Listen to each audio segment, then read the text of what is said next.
ओम श्री गंगाई नाथाय नमः। जय श्री गुरुदेव, जय श्री दादा गुरुदेव। आप सबका बहुत बहुत स्वागत है आज के सत्संग में। आज का सत्संग शुरू करेंगे। मेरा नाम राजशिव है, मैं एक सिद्ध योग साधक हूँ और सिद्ध योग की साधना से जो परिवर्तन आते हैं उन्हीं की बात करता हूँ। आजकल सत्संग में हम दो पुस्तकों का अध्ययन कर रहे हैं। एक है हमारे गुरुजी समर्थ सदगुरुदेव श्री रामलाल जी सियाल, इनकी एक पुस्तक है सिद्ध योग की, जिसमें गुरुजी के अनुभव हैं और सिद्ध योग की जानकारी है। और दूसरा हम श्रीमद् भागवत का भी अध्ययन कर रहे हैं। 126वां दिन है आज। तो आज जो है बहुत लंबा सत्संग होगा, ऐसा मुझे संभावना कम लग रही है, क्योंकि आज 25 दिसंबर है। सभी सेलिब्रेशन, कलकत्ता में तो बहुत सेलिब्रेशन होती है 25 दिसंबर की। पंजाब में हमने कभी इतनी सेलिब्रेशन देखी नहीं 25 दिसंबर के लिए स्पेसिफिकली, क्योंकि कलकत्ता में बहुत सारे क्रिश्चियंस भी रहते हैं, तो यहाँ पर सेलिब्रेशन थोड़ा हायर लेवल पर होती है। और आज 25 दिसंबर को हमारे बाबा श्री गंगाई नाथ जी के जामसर धाम में भी रात का जागरण होगा ज़रूर, तो वहाँ पे लोग ज़रूर भजन कीर्तन का आयोजन होगा। तो इसलिए आज का सत्संग हम थोड़ा छोटा रखेंगे, ठीक है। गुरु जी की पुस्तक का अध्ययन करेंगे पहले।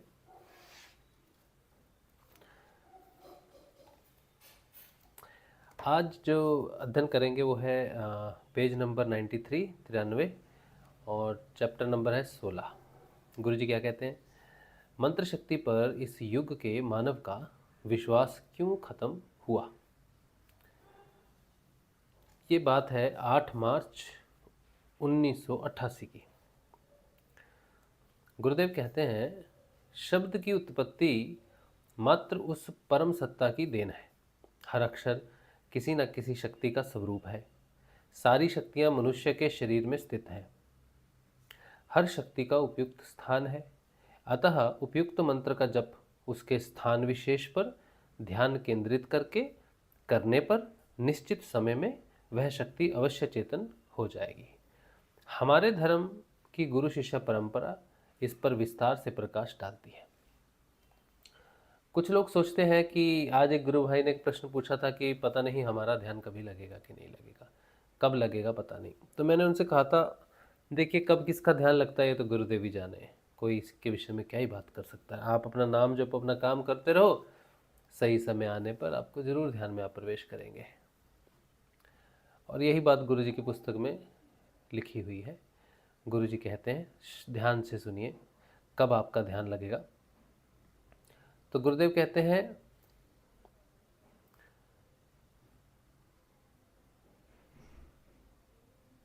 उपयुक्त मंत्र का जप उसके स्थान विशेष पर ध्यान केंद्रित करके करने पर निश्चित समय में वह शक्ति अवश्य चेतन हो जाएगी। गुरुदेव ने कहा है कि आप मेरा आज्ञा चक्र पर ध्यान करो और इस मंत्र का जप करो। यही बात यहाँ लिखी है कि जहाँ पर आपको ध्यान केंद्रित करके उस जप को करने के लिए कहा गया है, वो शक्ति उचित समय पर, निश्चित समय पर जागृत हो जाएगी। चेतन गुरु से जो मंत्र प्राप्त किया जाता है, उस मंत्र को सिद्ध करने की शिष्य को कोई आवश्यकता नहीं होती है। आहा, गुरु जी ने इतनी सुंदर बात कही है। कुछ लोग इस मंत्र को सिद्ध करते हैं 1.25 लाख मंत्र का जप करके। संजीवनी मंत्र गुरु जी का कहते हैं कि इससे हमारी साधना तीव्र हो जाएगी या हम इससे जल्दी चेतन हो जाएंगे। तो अनुष्ठान करते हैं, हर दिन का एक अनुष्ठान करते हैं। एक दिन में इतने जप करेंगे, 1 महीने में इतने करेंगे, 3 महीने में इतने करेंगे, तो अवश्य ही ये मंत्र शक्ति जो है हमें चेतन कर देगी।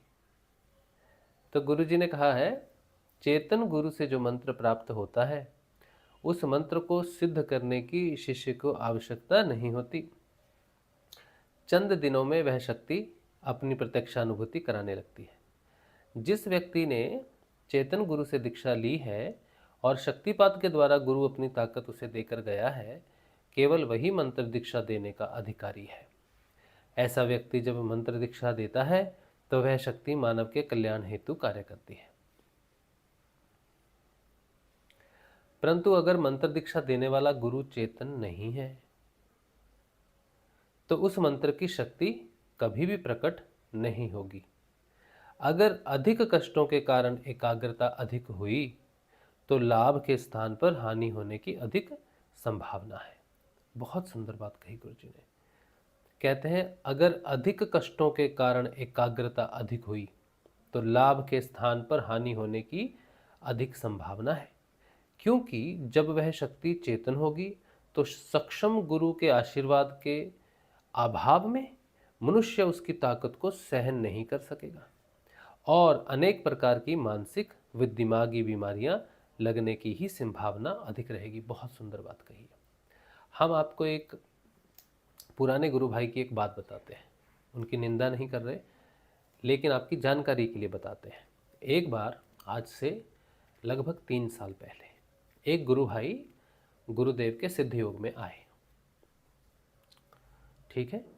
अच्छा, जब वो आए तो उन्होंने गुरुजी का नाम जपा और गुरुजी का प्रचार प्रसार भी करते थे, लेकिन उनके प्रचार प्रसार को लेकर बहुत सारे लोगों का उनको विरोध सहना पड़ा। हमने भी उस समय उनका विरोध किया था कि आपको ऐसा नहीं करना चाहिए। अच्छा, उन्होंने क्या किया था कि गुरुजी के मंत्र को थोड़ा ट्विस्ट कर दिया था। जैसे गुरुजी कहते ना कि आप देखो जो मंत्र मैं आपको देता हूँ वैसे ही जपना, इसके आगे पीछे कुछ लगाना मत। कोई लोग आगे ओम लगा लेते हैं, कोई लोग पीछे नमः लगा लेते हैं, तो इस तरह से आप मत करना। ठीक है, ऐसा नहीं करना, जैसे मैं बताऊं वैसे ही जपना। तो उन्होंने क्या किया, उन्होंने 2 काम किए। पहला काम उन्होंने किया कि गुरुदेव की तस्वीर को हटाकर उन्होंने लोगों को जब ये मंत्र देना शुरू किया तो स्वयं गुरु बन के दिया। अब वो कहते कि ये मंत्र, उन्होंने पहले तो संजीवनी मंत्र का नाम बदल दिया। संजीवनी मंत्र को उन्होंने नया नाम दिया, योगेश्वर मंत्र। आगे जिन लोगों को उन्होंने मंत्र दिया वो ये कहकर नहीं दिया कि ये गुरुदेव श्री रामलाल जी सियाग द्वारा आपको मिल रहा है, ये संजीवनी मंत्र है, बल्कि ऐसा कहा कि ये राधा और कृष्ण का मंत्र है, ये सब जगह लिखा हुआ है, इसको कहीं किसी से नहीं मिला। आप इसे ओम लगाकर, उन्होंने वो मंत्र को संजीवनी मंत्र के आगे ओम लगा दिया और वो मंत्र जो है वो लोगों को देना शुरू किया। और गुरुदेव की जगह पर उन्होंने राधा और कृष्ण की बॉडी युगल किशोर, जैसे पीछे आप इधर फोटो देख रहे हो युगल किशोर, इस तरह से युगल किशोर की फ़ोटो लगा के योगेश्वर मंत्र के नाम से उसके आगे ओम लगाकर लोगों को दीक्षा देनी शुरू की और खुद भी गुरु बन गए। उन्होंने चोला पहन लिया सैफरन और खुद भी वो करने लग गए। तो उन्होंने ये 3-4 चीज़ें की। अब वो मंत्र दे रहे हैं और लोग उनको गुरु मानकर उस मंत्र का जप कर रहे हैं और कृष्ण भगवान का ध्यान कर रहे हैं। अब वो जो साधक हैं जिनकी मैं बात कर रहा हूँ, अब वो चेतन नहीं है, क्योंकि अगर वो चेतन होते तो गुरु का महत्व समझते। खुद गुरु न बनकर गुरु की तस्वीर को आगे रखकर लोगों से कहते कि देखो ये गुरु जी हैं, ये इनका संजीवनी मंत्र है और आप इसे जपो और इनका ध्यान करो। उन्होंने ऐसा नहीं किया, खुद गुरु बने और कृष्ण भगवान के मंत्र को, कृष्ण भगवान का ध्यान दिया, लेकिन देने वाले खुद बन गए। यही बात गुरुजी ने सावधानी से कही है कि अगर उनका कोई ऐसा शिष्य उनको मिला जिसकी एकाग्रता बहुत ज़्यादा होगी, बहुत अच्छी एकाग्रता होगी, उसकी पूरी डेडिकेशन से करेगा कि ये मंत्र है, ये इनका ध्यान करना है और ये गुरु है, तब उस व्यक्ति को नुकसान हो जाएगा। क्योंकि गुरु जो होता है वो उस शक्ति को अपने माध्यम से शिष्य की तरफ प्रसारित करता है। लेकिन अगर गुरु चेतन ही नहीं है, उसके अंदर वो शक्ति वास ही नहीं करती, उसमें पूर्णता ही नहीं है, तो वो ना तो उस शक्ति को स्वयं धारण कर सकता है और ना ही वो अपने शिष्य को उस शक्ति से रक्षा कर सकता है। तो ये अपराध है, आध्यात्मिक अपराध है। अब पिछले 3 साल से, उसके बाद जब उन्हें पता चला कि उनका बहुत विरोध हो रहा है ऑनलाइन करने से, तो उन्होंने फिर आना बंद कर दिया ऑनलाइन। उन गुरु भाई का नाम हम आपको बता देते हैं, क्योंकि ये कोई ऐसी छुपाने वाली बात नहीं है। आप कभी ना कभी ऐसे व्यक्ति के सामने आएंगे तो आप बड़ा अचंभा करेंगे कि ये तो गुरु जी का मंत्र है, लेकिन इसमें ओम कैसे आ गया, ये व्यक्ति कौन है? तो उनका नाम है डॉक्टर मनोज शुक्ला, जहाँ तक मुझे याद है। लंबे से हैं और उनके लंबे हेयर हैं, और उनकी धर्मपत्नी भी शायद उनके साथ ही है इस काम में। तो मैंने ये आपको जानकारी के लिए बताया है, ठीक है। और इसी चीज़ के लिए गुरुजी ने सावधान किया हुआ है अपनी पुस्तक में, और वो घटना घटी भी है। अब हमें पता नहीं है कि उनकी क्या स्थिति है पिछले 3 साल से, क्योंकि वो गायब है, ठीक है। तो इसीलिए गुरु का चेतन होना बहुत ज़रूरी है। कहते हैं, गुरुजी कहते हैं, अक्षर चेतन गुरु ने मंत्र दीक्षा दी है। अक्षर चेतन गुरु ने मंत्र दीक्षा दी है तो वह शक्ति कोई भी हानि नहीं पहुंचा सकती है। अक्षर चेतन गुरु का क्या अर्थ हो सकता है? गुरुजी ने बड़ा सुंदर शब्द लिखा है, अक्षर चेतन गुरु। हाँ, वाह क्या सुंदर बात है। जिस गुरु को उस अक्षर की सिद्धि हो, जो गुरु अक्षर के रूप में चेतन हो। अक्षर ब्रह्म कहते हैं ना, पर ब्रह्म का घर है। पर ब्रह्म का घर है ना, वो अक्षर है। जैसे हम मिट्टी के घर में रहते हैं, ये ईंट के घर में रहते हैं, सीमेंट के घर में रहते हैं, वैसे भगवान का घर है। कहाँ है?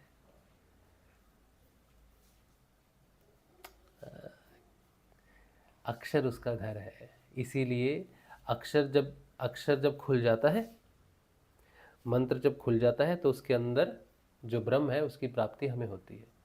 जैसे कैप्सूल होता है ना, हम कैप्सूल को खाते हैं, पेट में जाके सही जगह पर पेट में पहुंचता है कैप्सूल, और कैप्सूल वहाँ गल जाता है जाकर, और उसके अंदर की दवाई सीधी वहीं पहुंचती है पेट में जहाँ उसको पहुंचाना है।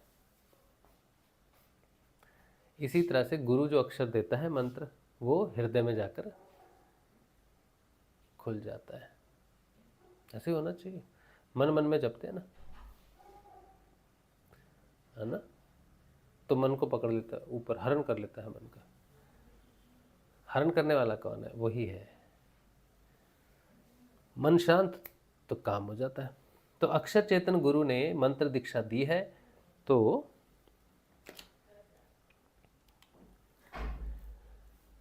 वह शक्ति कोई भी हानि नहीं पहुंचा सकती। आजकल लोग पुस्तकों से मंत्र का ज्ञान प्राप्त करके उसका जप करते हैं। वह निर्जीव मंत्र न हानि पहुंचा सकता है और ना ही लाभ। इस प्रकार लंबे समय तक जब कोई उत्तर नहीं मिलता तो लोग यह मान लेते हैं कि मंत्र तंत्र की बात झूठी है और काल्पनिक है। इससे मानव का भला बुरा कुछ भी होना संभव नहीं है, क्योंकि सात्विक जगत के गुरुओं का नितांत अभाव है। अतः यह शक्ति लोप हो चली है। थोड़े बहुत तुच्छ वाम मार्गी उपासक कहीं कहीं अपनी तामसिक शक्तियों का हल्का फुल्का चमत्कार दिखाकर संसार के अनभिज्ञ लोगों को ठग रहे हैं, क्योंकि सात्विक शक्तियां मानव का बुरा करने की शक्ति नहीं रखती। उसे तो ईश्वर ने मात्र भलाई करने की शक्ति प्रदान की है। ये वाम मार्गी तामसिक शक्तियों के उपासक किसी प्रचलित सात्विक शक्ति के नाम से अपना धंधा चला रहे हैं। इस प्रकार तंत्र मंत्र, जादू टोना, ताबीज, गंडा आदि नामों के माध्यम से लोगों को ठग रहे हैं, क्योंकि इस युग में इन्हीं लोगों का बोलबाला है। अतः नाम खुमारी की बात पर लोगों को विश्वास ही नहीं होता। क्या करें? तो यहाँ पर ये छोटा सा एक अध्याय चैप्टर है गुरुजी का मंत्र शक्ति का, और बहुत सुंदर है। बहुत गुरुजी ने एक चेतावनी भी दी है सभी को, और समझाया भी है, और चेतन गुरु का महत्व भी समझाया है, और ये भी बताया है कि जहाँ बहुत मेले लगते हैं, लोगों के पीछे बड़ी बड़ी सभाओं में लोग अपने दुखों को दूर करने के लिए आते हैं, वो अध्यात्म नहीं है। अध्यात्म वो है जो आपके अंदर जागृत होता है।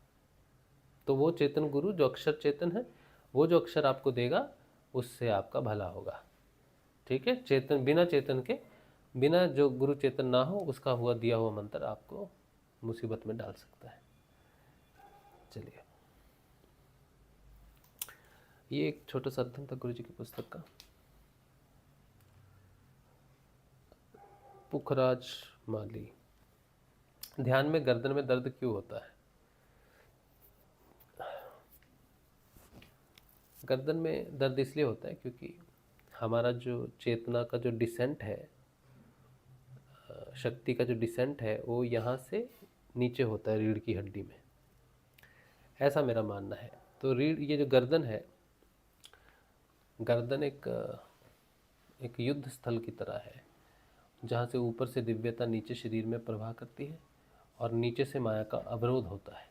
तो गर्दन में लगभग दर्द होना अच्छी बात है, ठीक है, इसलिए होता है, ऐसा मेरा अनुभव है। चलिए, तो अभी हम श्रीमद् भागवत का अध्ययन करेंगे।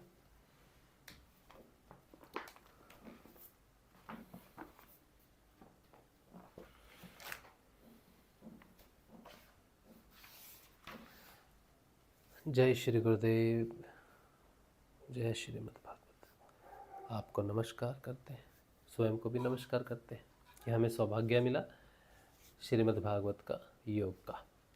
आज हम पढ़ रहे हैं श्रीमद् भागवत शुक सुधा सागर, नवम स्कंध, 15वां अध्याय।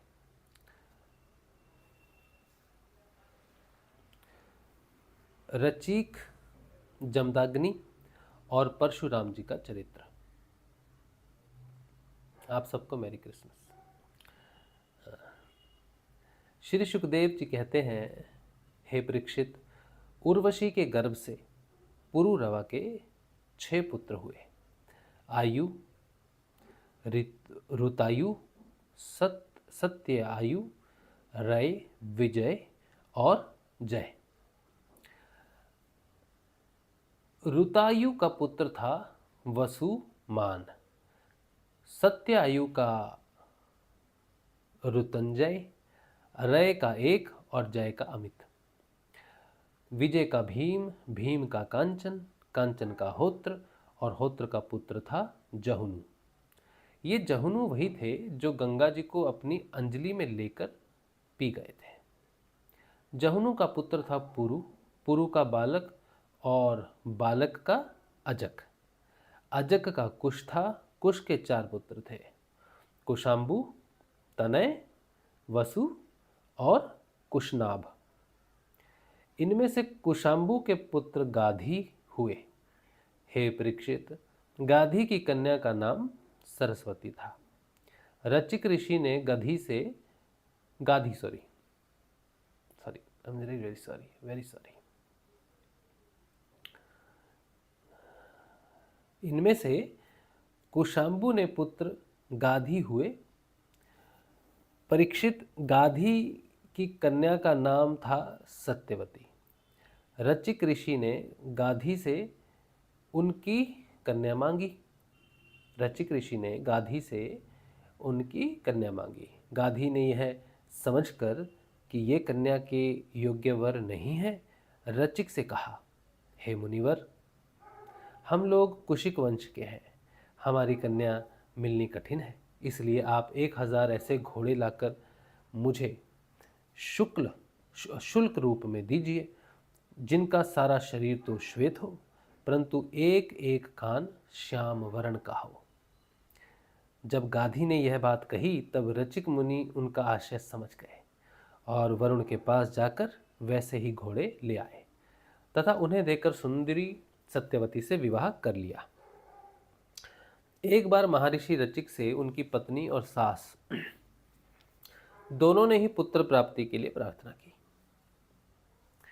महर्षि रचिक ने उनकी प्रार्थना स्वीकार करके दोनों के लिए अलग अलग मंत्रों से चरु पकाया और स्नान करने के लिए चले गए।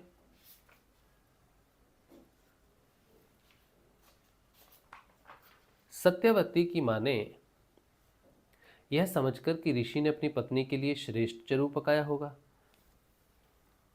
उससे वह चरु मांग लिया। इस पर सत्यवती ने अपना चरु तो मां को दे दिया और मां का चरु वह स्वयं खा गई। जब रचिक मुनि को इस बात का पता चला, तब उन्होंने अपनी पत्नी सत्यवती से कहा कि तुमने बड़ा अनर्थ कर डाला है। अब तुम्हारा पुत्र तो लोगों को दंड देने वाला घोर प्रकृति का होगा और तुम्हारा भाई होगा एक श्रेष्ठ ब्रह्मवेत्ता। सत्यवती ने रचिक मुनि को प्रसन्न किया और प्रार्थना की कि स्वामी, ऐसा नहीं होना चाहिए। तब उन्होंने कहा, अच्छी बात है, पुत्र के बदले में तुम्हारा पौत्र वैसा घोर प्रकृति का होगा। समय पर सत्यवती के गर्भ से जमदाग्नि का जन्म हुआ। सत्यवती समस्त लोगों को पवित्र करने वाली परम पुण्य में कौशिकी नदी बन गई। रेणु ऋषि की कन्या थी रेणुका।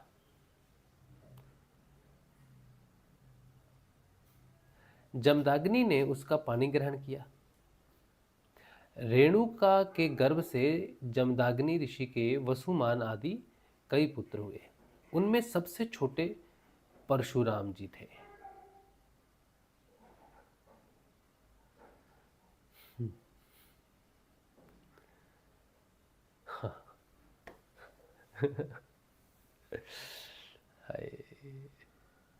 उनका यश, परशुराम जी सबसे छोटे, वही जिनके बारे में उन्होंने कहा था अब तुम्हारा पुत्र होगा घोर दंड देने वाला, घोर प्रकृति का, लोगों को दंड देने वाला होगा। आ गए परशुराम जी, कहा था तुम्हारा पुत्र नहीं तो तुम्हारा पौत्र होगा।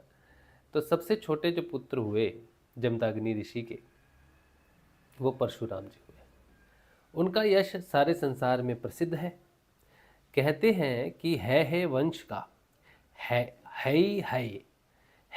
वंश का अंत करने के लिए स्वयं भगवान ने ही परशुराम के रूप में अंशावतार ग्रहण किया था।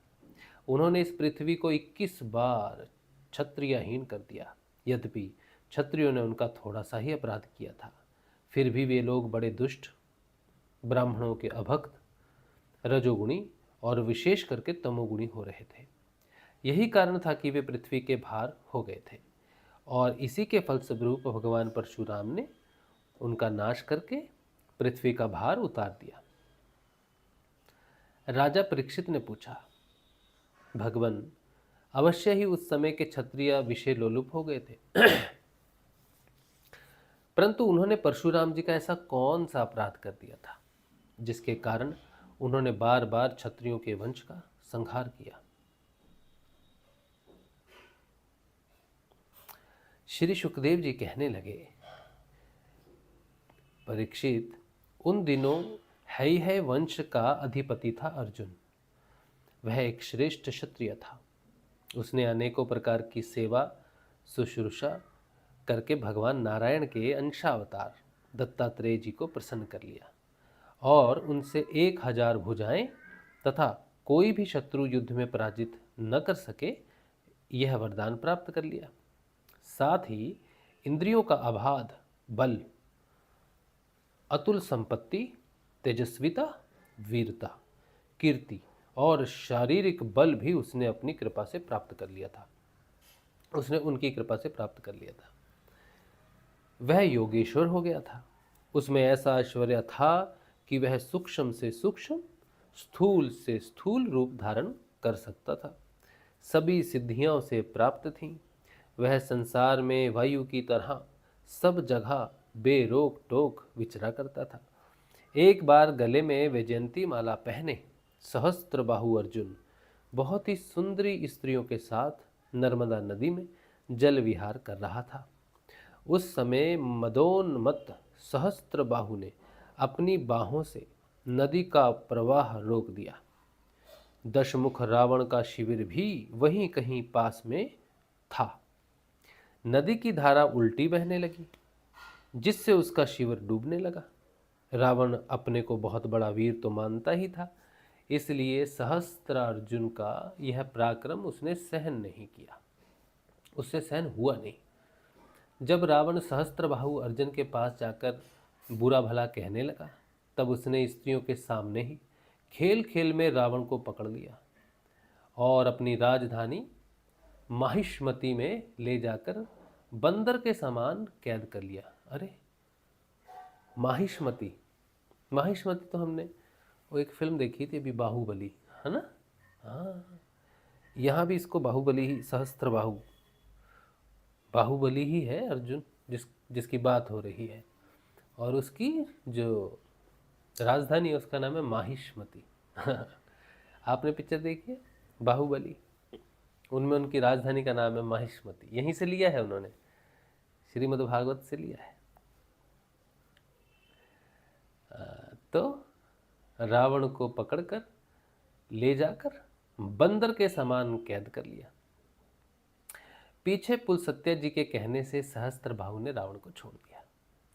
एक दिन सहस्त्रबाहु अर्जुन शिकार खेलने के लिए बड़े घोर जंगल में निकल गया था। दैववश वह जमदाग्नि मुनि के आश्रम पर जा पहुंचा। परम तपस्वी जमदाग्नि मुनि के आश्रम में कामधेनु रहती थी। उनके प्रताप से उन्होंने सेना, मंत्री और वाहनों के साथ हयाधिपति का खूब स्वागत सत्कार किया। वीर हयाधिपति ने देखा कि जमदाग्नि मुनि का ऐश्वर्य तो मुझसे भी बढ़ा चढ़ा है, इसलिए उसने उनके स्वागत सत्कार को कुछ भी आदर न देकर कामधेनु को ही ले लेना चाहा। उसने अभिमानवश जमदाग्नि मुनि से मांगा भी नहीं। अपने सेवकों को आज्ञा दी कि कामधेनु को छीन ले चलो। उसकी आज्ञा से उसके सेवक बछड़े के साथ बां बां डकराती हुई कामधेनु को बलपूर्वक महिष्मतिपुरी ले गए। जब वे सब चले गए तब परशुराम जी आश्रम पर आए और उनकी दुष्टता का वृत्तांत सुनकर चोट खाए हुए सांप की तरह क्रोध से तिलमिला उठे। वे अपना भयंकर फरसा, तरकस, ढाल एवं धनुष लेकर बड़े वेग से उसके पीछे दौड़े। जैसे कोई किसी से न दबने वाला सिंह हाथी पर टूट पड़े। सहस्त्रबाहु अर्जुन अभी अपने नगर में प्रवेश कर ही रहा था कि उसने देखा परशुराम जी महाराज बड़े वेग से उसी की ओर झपटे आ रहे हैं। उनकी बड़ी विलक्षण झांकी थी। वे हाथ में धनुष बाण और फरसा लिए हुए थे, शरीर पर काला मृगचर्म धारण किए हुए थे और उनकी जटाएं सूर्य की किरणों के समान चमक रही थी।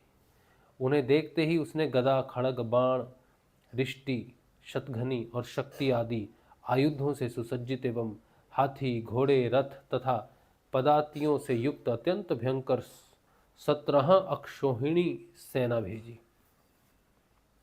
भगवान परशुराम ने बात ही बात में अकेले ही उस सारी सेना को नष्ट कर दिया। भगवान परशुराम जी की गति मन और वायु के समान थी। बस वे शत्रु की सेना काटते ही जा रहे थे। जहाँ जहाँ वे अपने फरसे का प्रहार करते, वहाँ वहाँ सारथी और वाहनों के साथ बड़े बड़े वीरों की बाहें, जांघें और कंधे कट कट कर पृथ्वी पर गिरते जाते थे। हयाधिपति अर्जुन ने देखा कि मेरी सेना के सैनिक, उनके धनुष, ध्वजाएं और ढाल भगवान परशुराम के फरसे और बाणों से कट कट कर खून से लथपथ रणभूमि में गिर गए हैं। तब उसे बड़ा क्रोध आया और वह स्वयं भिड़ने के लिए आधम का। उसने एक साथ ही अपनी 1000 भुजाओं से 500 धनुषों पर बाण चढ़ाए और परशुराम जी पर छोड़ दिए। परंतु परशुराम जी तो समस्त शस्त्रधारियों के शिरोमणि ठहरे। उन्होंने अपने एक धनुष पर छोड़े हुए बाणों से ही एक साथ सबको काट डाला। अब हयाधिपति अपने हाथों से पहाड़ और पेड़ उखाड़कर बड़े बेग से युद्ध भूमि में परशुराम जी की ओर झपटा। परंतु परशुराम जी ने अपनी तीखी धार वाले फरसे से बड़ी फुर्ती के साथ उसकी सांपों के समान भुजाओं को काट डाला। जब उसकी बाहें कट गई तब उन्होंने पहाड़ की चोटी की तरह उसका ऊंचा सिर धड़ से अलग कर दिया। पिता के मर जाने पर उसके 10,000 लड़के डर कर भाग गए। हे परीक्षित, विपक्षी वीरों के नाशक परशुराम जी ने बछड़े के साथ कामधेनु लौटा ली। वह बहुत ही दुखी हो रही थी। उन्होंने उसे अपने आश्रम पर लाकर पिताजी को सौंप दिया और महिष्मति में सहस्त्रबाहु ने तथा उन्होंने जो कुछ किया था सब अपने पिताजी तथा भाइयों को कह सुनाया। सब कुछ सुनकर जमदाग्नि मुनि ने कहा, हाय हाय परशुराम, तुमने बड़ा पाप किया। राम राम, तुम बड़े वीर हो, परंतु सर्वदेव में नरदेव का तुमने व्यर्थ ही वध कर दिया। बेटा, हम लोग ब्राह्मण हैं, क्षमा के प्रभाव से ही हम संसार में पूजनीय हुए हैं। क्या बात है, सुंदर, बहुत सुंदर, बहुत ही सुंदर। वाह वाह वाह वाह वाह वाह वाह, जय हो जय हो जय हो जय हो जमदाग्नि ऋषि जी। क्या सुंदर वचन है, वाह, बहुत सुंदर, बहुत बहुत सुंदर। आहा, क्या क्या ज्ञान दिया अपने पुत्र को। कहते हैं, बेटा हम लोग ब्राह्मण हैं, क्षमा के प्रभाव से ही हम संसार में पूजनीय हुए हैं। कितनी सुंदर बात है। क्षमा कौन करता है पता है? जिसके पास क्षमा नाम का गुण है ना, वो अद्भुत है। क्षमा ज्ञानी ही कर सकता है, बलशाली ही कर सकता है। क्षमा करने का मतलब है कि तुम्हें ज्ञान है। हाँ, जो हर परिस्थिति में क्षमा कर सकता है वो महाज्ञानी है। उससे बड़ा कोई ज्ञानी नहीं हो सकता जिसे क्षमा का ज्ञान है। क्योंकि क्षमा उस व्यक्ति का गहना है, गुण है, जो भगवान की रजा में रजा रहता है। अहंकार शून्य है, ईर्ष्या शून्य है। जिसके पास क्षमा है वही दुनिया में सबसे सरल और साधारण हो सकता है। आया है, कितनी सुंदर बात है, बहुत सुंदर बात है।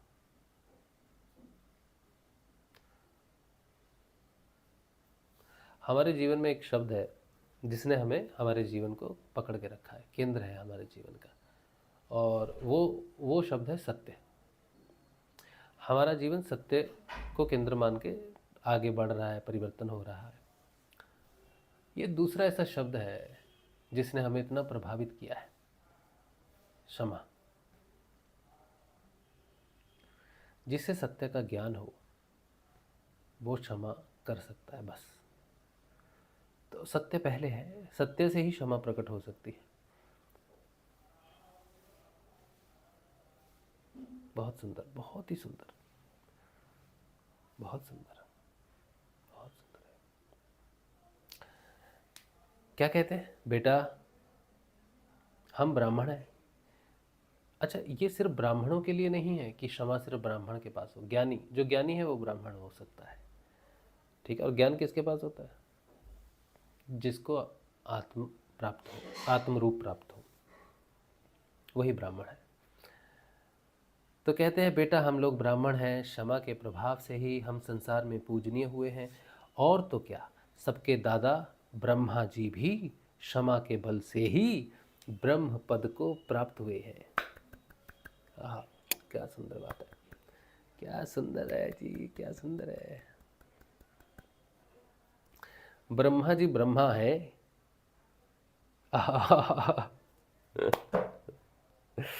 ब्रह्मा जी ब्रह्मा है। क्यों? क्योंकि वो क्षमा कर सकते हैं। ब्राह्मणों की शोभा क्षमा के द्वारा ही सूर्य की प्रभा के समान चमक उठती है। हाय,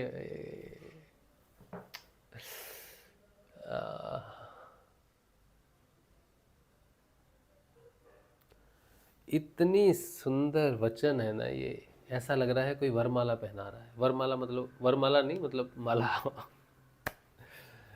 आए हाय, ऐसा लग रहा है फूलों का, बहुत सुंदर फूलों का आलिंगन हो रहा हो। बहुत सुंदर लग रहा है सुनने में, बहुत ही सुंदर लग रहा है। कितनी सुंदर आय है, इतनी सुंदर वाक्य है, इतना सुंदर वचन है। ओहो, हाय। ब्राह्मणों की शोभा क्षमा के द्वारा ही सूर्य की प्रभा के समान चमक उठती है। सर्वशक्तिमान भगवान श्री हरि भी आए क्षमावानों पर ही शीघ्र प्रसन्न होते हैं। अरे सुंदर जी, अति सुंदर। भगवान किस पर प्रसन्न होते हैं?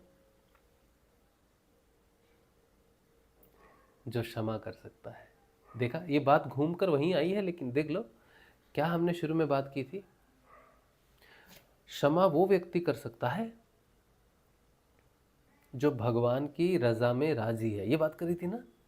और जो भगवान की रजा में राजी हो, तेरा पाना मिठा लगे। जैसा तू चाहता है वैसा हो, जैसे चाहता है वैसे हो। ऐसे लोगों पर, ऐसे साधकों पर, भक्तों पर भगवान शीघ्र कृपा करते हैं। देखो सारी एक ही लाइन है, लेकिन दो तीन कुछ नहीं है। क्षमा ही है जो घूम घूम के शब्दों का निर्माण कर रही है। जैसा तू चाहता है वैसा हो, जैसे चाहता है वैसे हो, तेरी रजा में रजा राजी है, तेरा पाना मीठा लगे। जो तुझे भाता है वही मुझे मीठा लगता है, चाहे वो मेरे विरोध में ही क्यों ना हो। बहुत सुंदर है। आह, जमदाग्नि जी का नाम अब हम कभी जीवन में भूलेंगे नहीं। इतना सुंदर उन्होंने आज दिया है ज्ञान, बहुत सुंदर। फिर आगे कहते हैं, परशुराम जी से जमदाग्नि कहते हैं, बेटा सार्वभौम राजा का वध ब्राह्मण की हत्या से भी बढ़कर है। जाओ, भगवान का स्मरण करते हुए तीर्थों का सेवन करके अपने पापों को धो डालो। 16वां अध्याय परशुराम जी के द्वारा क्षत्रिय संहार और विश्वामित्र जी के वंश की कथा। पढ़ने का बहुत मन है, पढ़ लेते हैं। श्री सुखदेव जी कहते हैं, हे परीक्षित, अपने पिता की यह शिक्षा भगवान परशुराम ने जो आज्ञा कहकर स्वीकार कर ली। इसके बाद वे 1 वर्ष तक तीर्थ यात्रा करके अपने आश्रम पर लौट आए। एक दिन की बात है, परशुराम जी की माता रेणुका गंगा तट पर गई हुई थी। वहां उन्होंने देखा कि गंधर्वराज चित्ररथ कमलों की माला पहने अप्सराओं के साथ विहार कर रहा है। गंधर्वराज चित्ररथ कमलों की माला पहने अप्सराओं के साथ विहार कर रहा है। वे जल लाने के लिए नदी तट पर गई थी, परंतु वहां जल क्रीड़ा करते हुए गंधर्व को देखने लगी तो पति देव के हवन का समय हो गया है, इस बात को भूल गई। उनका मन कुछ कुछ चित्ररथ की ओर खिंच भी गया था। हवन का समय बीत गया। यह जानकर वे महर्षि जमदाग्नि के शाप से भयभीत हो गई और तुरंत वहां से आश्रम पर चली गई। वहां जल का कलश महर्षि के सामने रखकर हाथ जोड़कर खड़ी हो गई। जमदाग्नि मुनि ने अपनी पत्नी का मानसिक व्यभिचार जान लिया और क्रोध करके कहा, अरे देखो विडंबना। अभी हम ऋषि जमदाग्नि की बात कर रहे थे कि वो क्षमा का हमें ज्ञान दे रहे हैं। हाँ, अभी बात कर रहे थे ना कि जमदाग्नि ने अपने बेटे को ज्ञान दिया क्षमा का, क्षमा कर देना चाहिए। और अभी अपनी ही पत्नी पर क्रोध करके कह रहे हैं। क्या कह रहे हैं हमें पता नहीं अभी, लेकिन देखो ये बात दोनों उल्टी हो गई। ऋषि ने अपने पुत्र परशुराम को जो ज्ञान दिया खुद उस पर अटल नहीं है, ये कैसी बात हो गई। सुनने में थोड़ा अजीब लग रहा है, पर पढ़कर पता चलेगा। तो जमदाग्नि मुनि ने अपनी पत्नी का मानसिक व्यभिचार जान लिया और क्रोध करके कहा, मेरे पुत्रों, इस पापिनी को मार डालो। परंतु उनके किसी भी पुत्र ने उनकी वह आज्ञा स्वीकार नहीं की। इसके बाद पिता की आज्ञा से परशुराम जी ने माता के साथ सब भाइयों को भी मार डाला। इसका कारण था, वे अपने पिताजी के योग और तपस्या का प्रभाव भली भांति जानते थे। परशुराम जी के इस काम से सत्यवती नंदन महर्षि जमदाग्नि बहुत प्रसन्न हुए और उन्होंने कहा, बेटा तुम्हारी जो इच्छा हो वर मांग लो। परशुराम जी ने कहा, पिताजी मेरी माता और सब भाई जीवित हो जाएं तथा उन्हें इस बात की याद न रहे कि मैंने उन्हें मारा था। परशुराम जी के इस प्रकार कहते ही जैसे कोई सोकर उठे, सबके सब अनायास ही सकुशल उठ बैठे। परशुराम जी ने अपने पिताजी का तपोबल जानकर ही तो अपने सुहृदों का वध किया था। ये घटना है, देखो ये है तो ये घटना है, लेकिन इस घटना का हम समर्थन तो नहीं कर सकते वैसे, है ना। चाहे उनके पिताजी समर्थ हैं, फिर भी कार्य तो गलत ही लगा हमें। पर हम तो भाई कौन होते हैं बोलने वाले, है ना। हम कौन होते हैं, भगवान है परशुराम जी। और जमदाग्नि मुनि को तो ज्ञान देखिए, ज्ञान देखिए। उनके बारे में हम कुछ कहें ऐसी हमारी तो क्षमता औकात है नहीं, लेकिन हमें उनकी ये क्षमा करने वाली बात बहुत अच्छी लगी। और ये ना क्षमा करने वाली बात जो है, ये हमें स्वीकार ऐसी नहीं लगती है। चलिए ठीक है। परीक्षित सहस्त्रबाहु अर्जुन के जो लड़के परशुराम जी से हारकर भाग गए थे, उन्हें अपने पिता के वध की याद निरंतर बनी रहती थी। कहीं एक क्षण के लिए भी उन्हें चैन नहीं मिलता था। एक दिन की बात है, परशुराम जी अपने भाइयों के साथ आश्रम से बाहर वन की ओर गए हुए थे। यह अवसर पाकर वैर साधने के लिए सहस्त्रबाहु के लड़के वहां आ पहुंचे। उस समय महर्षि जमदाग्नि अग्निशाला में बैठे हुए थे और अपनी समस्त वृत्तियों से पवित्र कीर्ति भगवान के ही चिंतन में मग्न हो रहे थे। उन्हें बाहर की कोई सुध न थी। उसी समय उन पापियों ने जमदाग्नि ऋषि को मार डाला। उन्होंने पहले से ही ऐसा पापपूर्ण निश्चय कर रखा था। परशुराम की माता रेणुका बड़ी दीनता से उनसे प्रार्थना कर रही थी, परंतु उन सबों ने उनकी एक न सुनी। वे बलपूर्वक महर्षि जमदाग्नि का सिर काटकर ले गए। परीक्षित, वास्तव में वे नीच क्षत्रिय अत्यंत क्रूर थे। सती रेणुका दुख और शोक से आतुर हो गई। वे अपने हाथों अपनी छाती और सिर पीट पीट कर जोर जोर से रोने लगी। परशुराम, बेटा परशुराम, शीघ्र आओ। परशुराम जी ने बहुत दूर से माता का हा राम यह करुण क्रंदन सुन लिया। वे बड़ी शीघ्रता से आश्रम पर आए और वहां आकर देखा कि पिताजी मार डाले गए हैं। परीक्षित उस समय परशुराम जी को बड़ा दुख हुआ, साथ ही क्रोध, असहिष्णुता, मानसिक पीड़ा और शोक के वेग से वे अत्यंत मोहित हो गए। हाय पिताजी, आप तो बड़े महात्मा थे। पिताजी, आप तो धर्म के सच्चे पुजारी थे। आप हम लोगों को छोड़कर स्वर्ग चले गए। इस प्रकार विलाप कर उन्होंने पिता का शरीर तो भाइयों को सौंप दिया और स्वयं हाथ में फरसा उठाकर क्षत्रियों का संहार कर डालने का निश्चय किया।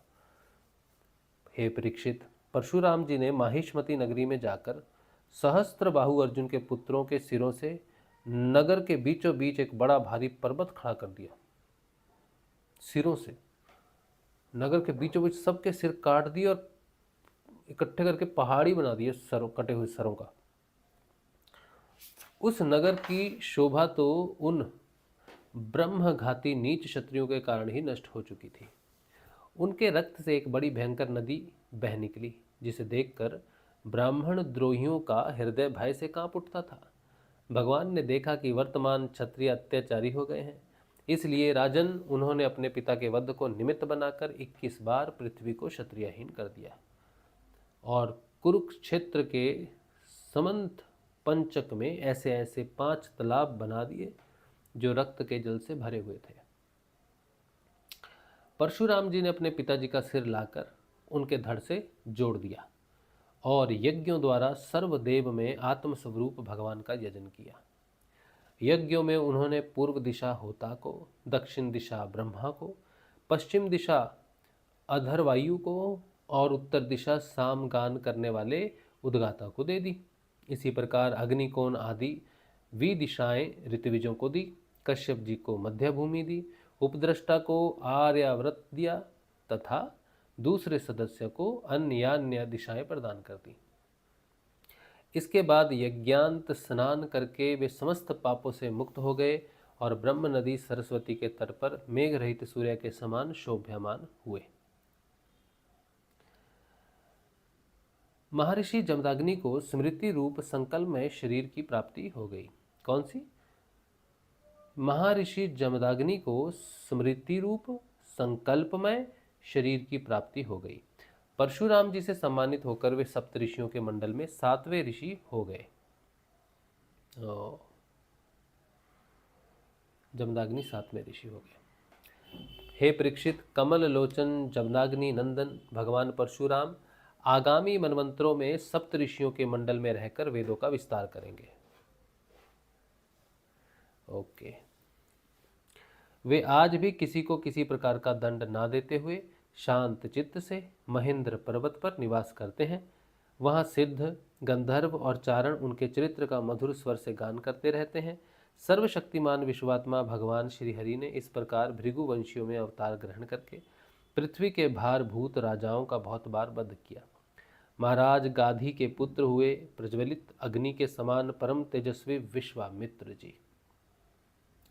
इन्होंने अपने तपोबल से क्षत्रियत्व का त्याग करके ब्रह्म तेज प्राप्त कर लिया।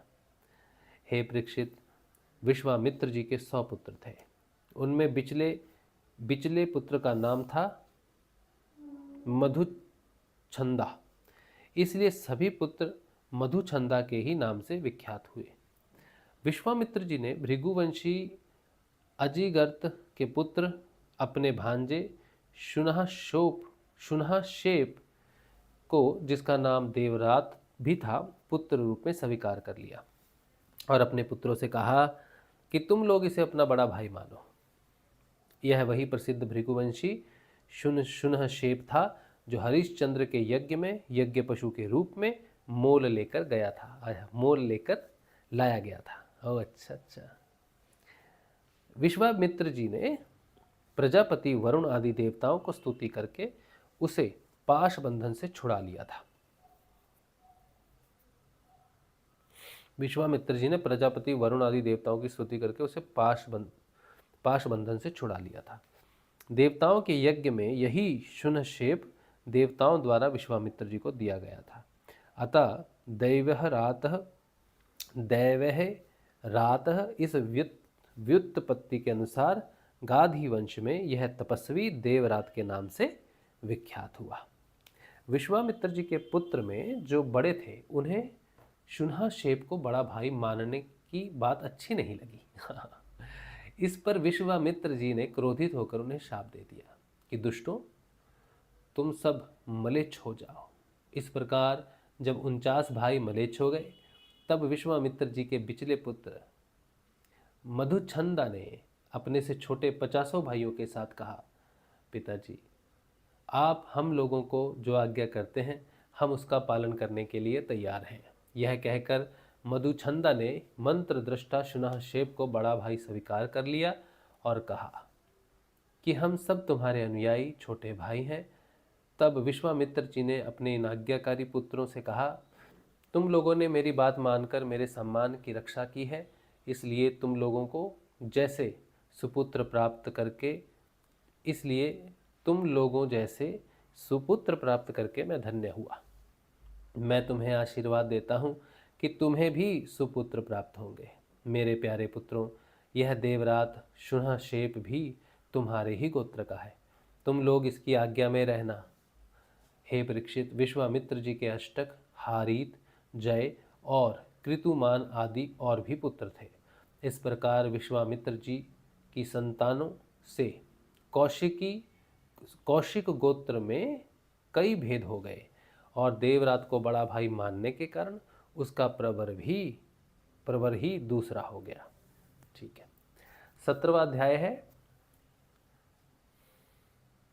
क्षित्रवृद्ध रजी आदि राजाओं के वंश का वर्णन। ये छोटा सा ही है, कितना समय हुआ है? 48 मिनट हुए। ये भी पढ़ लेते हैं, फिर इसके बाद बड़ा सुंदर चरित्र आएगा, ययाति चरित्र। तो पहले हम ये छोटा सा है क्षत्रवृद्ध रजी आदि राजाओं के वंश का वर्णन। 17वां अध्याय। श्री सुखदेव जी कहते हैं, हे परीक्षित, राजेंद्र पुरुरवा का एक पुत्र था आयु। उसके 5 लड़के हुए, नहुष, क्षत्रवृद्ध, रजी, शक्तिशाली रंभ और अनेना। अब क्षत्रवृद्ध का वंश सुनो। क्षत्रवृद्ध के पुत्र थे सुहोत्र के 3 पुत्र हुए, काश्य, कुश और शौनक जी हुए। काश्य, कुश और गृत्समद का पुत्र हुआ शुनक। इसी शुनक के पुत्र ऋग्वेदियों में श्रेष्ठ मुनिवर शौनक जी हुए। आए है, अति सुंदर। कश्य का पुत्र काशी का राष्ट्र का दीर्घतमा और दीर्घतमा के धनवंतरी। यही आयुर्वेद के प्रवर्तक है। ये यज्ञ भाग के भोक्ता और भगवान वासुदेव के अंश हैं। इनके स्मरण मात्र से ही सब प्रकार के रोग दूर हो जाते हैं। धन्वंतरी का पुत्र हुआ केतुमान और केतुमान का भीमरथ। भीमरथ का दिवोदास और दिवोदास का द्युमान, जिसका एक नाम प्रतर्दन भी है। यही द्युमान शत्रुजित, वत्स, ऋतध्वज और कुवलयाश्व के नाम से भी प्रसिद्ध है।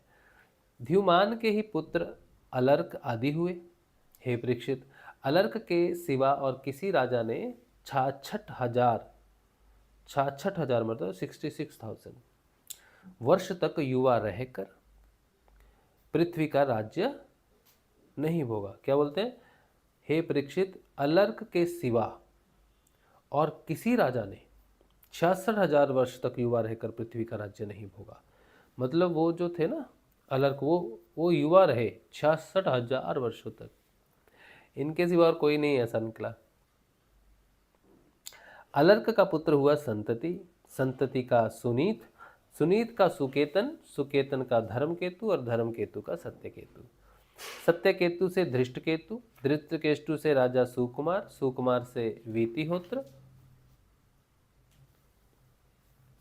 वीतिहोत्र से भर्ग और भर्ग से राजा भार्ग भूमि का जन्म हुआ। ये सब के सब छत्रवृद्ध के वंश में काशी से उत्पन्न नरपति हुए। रंभ के पुत्र का नाम था रभस, उससे गंभीर और गंभीर से अक्रिया का जन्म हुआ। अक्रिया की पत्नी से ब्राह्मण वंश चला। अब अनेना का वंश सुनो। अब अनेना का वंश सुनो।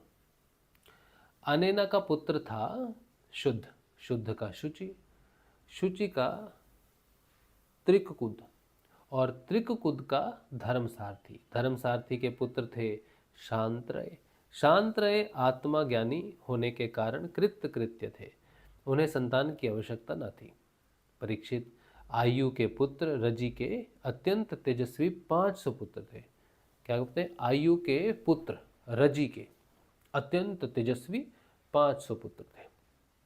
देवताओं की प्रार्थना से रजि ने दैत्यों का वध करके इंद्र को स्वर्ग का राज्य दिया, परंतु वे अपने प्रहलाद आदि शत्रुओं से भयभीत रहते थे, इसलिए उन्होंने वह स्वर्ग फिर रजि को लौटा दिया और उनके चरण पकड़कर उन्हीं को अपनी रक्षा का भार भी सौंप दिया।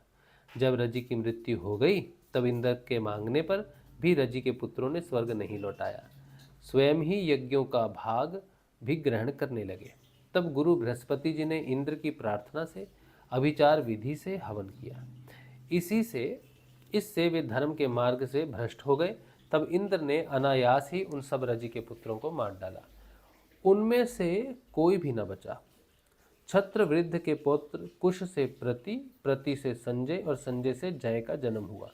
जय से कृत, कृत से राजा हर्यवन, हर्यवन से सहदेव, सहदेव से हीन और हीन से जयसेन नामक पुत्र हुआ। जयसेन का संकृति, संकृति का पुत्र हुआ महारथी। वीर शिरोमणि जय छत्रवृद्ध की वंश परंपरा में इतने ही नरपति हुए। अब नहुष वंश का वर्णन सुनो। 18वां अध्याय ययाति चरित्र, ये पढ़ेंगे कल। चलिए, तो ययाति जी का चरित्र बहुत ही सुंदर और प्रेरणादायक है।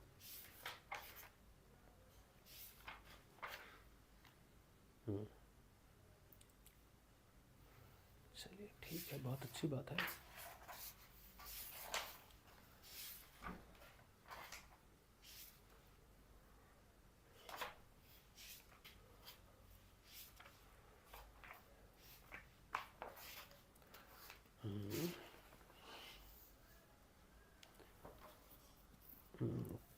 ठीक है, चलिए।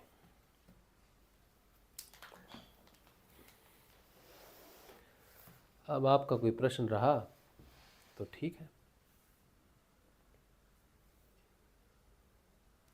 आप सबको जय श्री गुरुदेव। ऑरा टेस्ट का क्या हुआ? उसका रिजल्ट आज आया नहीं, तो कल आएगा, शायद कल आएगा, तो फिर हम कल के सत्संग में बताएंगे, आपका बताएंगे ज़रूर, चिंता मत कीजिए। छुपाएंगे नहीं, चाहे जैसा भी आए। हम छुपाने वाले व्यक्ति नहीं हैं, बताएंगे आपको। अच्छा, रीना जी कह रहे हैं इतने नाम कैसे याद रहते हैं लिखने वाले को। ये तो कुछ भी नहीं है, अभी आपने अपने आप की क्षमता को जाना नहीं है। आपके अंदर वो रहस्य दबे हुए हैं, अनंत काल के जितने जन्म आपने लिए हुए हैं वो सारे रिकॉर्डेड हैं,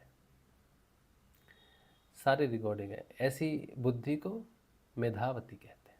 मेधा जो है वो बहुत ज़बरदस्त स्मरण शक्ति होती है, ये तो लिखा हुआ है। इससे पहले जब गुरु अपने शिष्यों को ऋग्वेद की जो श्रुतियाँ देते थे वो श्रुति के रूप में है, गायन के रूप में है। संस्कृत भाषा जब सिखाई जाती है तो गायन के रूप में सिखाई जाती है, बहुत सरल बन जाती है। तो ये तो कुछ भी नहीं है कुछ भी नहीं है। ये नाम याद रखना कुछ भी, ये तो चुटकी बजाने जैसा काम है।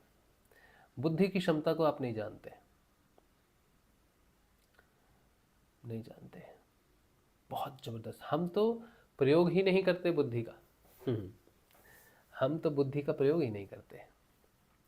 और कुछ चीज़ें ऐसी होती हैं जिन्हें याद रखने की ज़रूरत नहीं होती, जो स्वयं प्रकट होती हैं। बस आदेश होना चाहिए, प्रकट हो जाओ, सब प्रकट हो जाता है। कोई बड़ी बात नहीं है, वेरी इजी।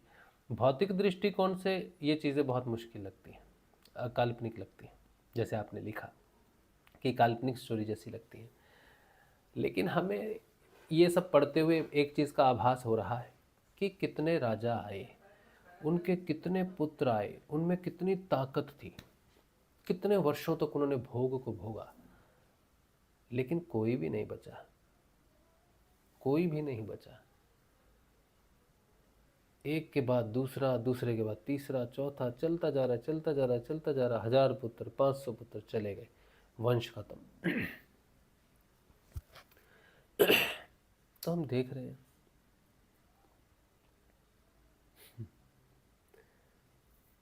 हम लोग क्या है, कौन है, क्या क्षमता है हमारी, कुछ भी नहीं है। पृथ्वी पर राज्य करने वाले 66,000 वर्षों तक जवान रहने वाले भी चले गए।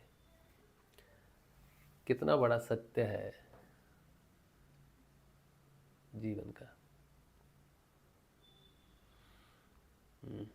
ठीक है, चलिए आज का सत्संग श्री गुरुदेव के श्री चरणों में रखते हैं।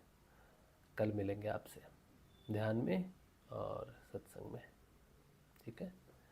जय श्री गुरुदेव, जय श्री दादा गुरुदेव।